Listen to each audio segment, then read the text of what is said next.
Hey there, internet friends. Trevor Starkey here with another episode of TV Thursday.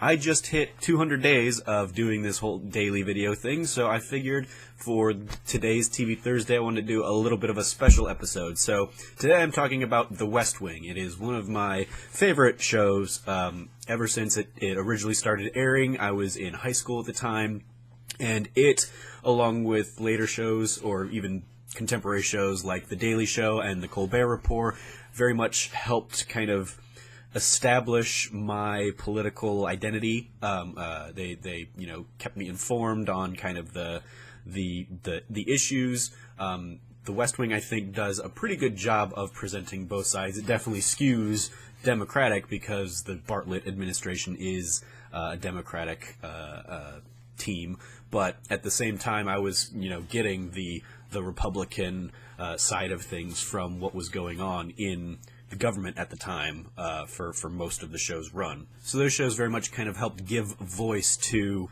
the political opinions I was feeling as I was kind of coming of age.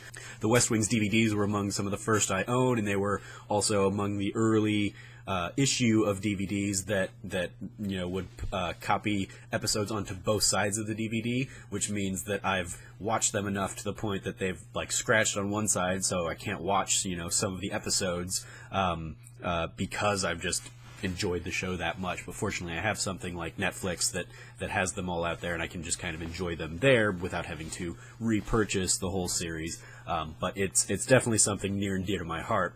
And the reason I recently sat down and rewatched it is because a month or so back, my friends Quentin Hoffman from Breaking Reality and Logan Wilkinson from Irrational Passions and the Input podcast reached out and kind of were gauging my interest in, hey, would you want to do some kind of West Wing watch-along podcast? And I don't think either of them knew what a big fan of the series I was, but as we talked about ideas for the project, I pretty much sat down and started rewatching the adventures of the Bartlet administration, and just this week I've finished watching the whole series for the umpteenth time.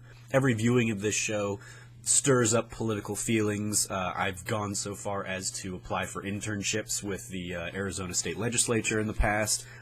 Couldn't make it work because of school schedules and stuff, but it's stuff that it always brings out the activist in me and the political mind. And so it was very interesting watching it this time, 10, 15 years later, in the Trump era specifically. It's a show where Aaron Sorkin's often idyllic optimism really kind of seems at odds with the political discourse that we have now in the Trump era, and it shows perhaps how far we've fallen as a nation.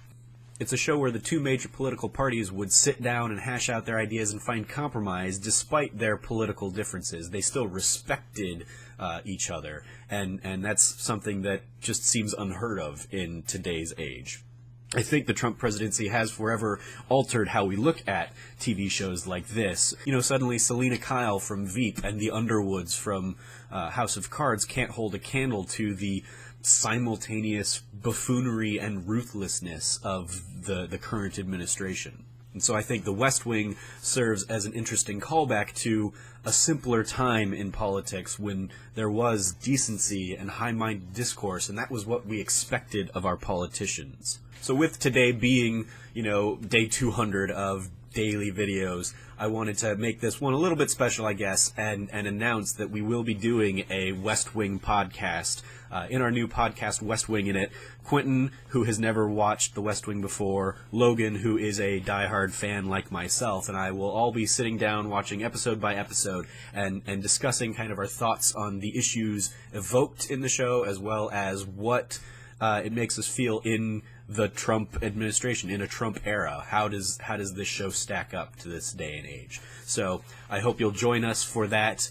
Details will be coming soon. We haven't sat down and started recording yet, but we're eager to get it off the ground, and they gave me the go-ahead to kind of tease it out here. So stay tuned for this new joint venture between the three of us. I think it's going to be a lot of fun, and I look forward to sharing it with you in the days to come. So, as always, I've been your host, Trevor Starkey from TrevorTrove.com. You can follow me at SnarkyStarkey on Twitter, and until next time, treasure your friends.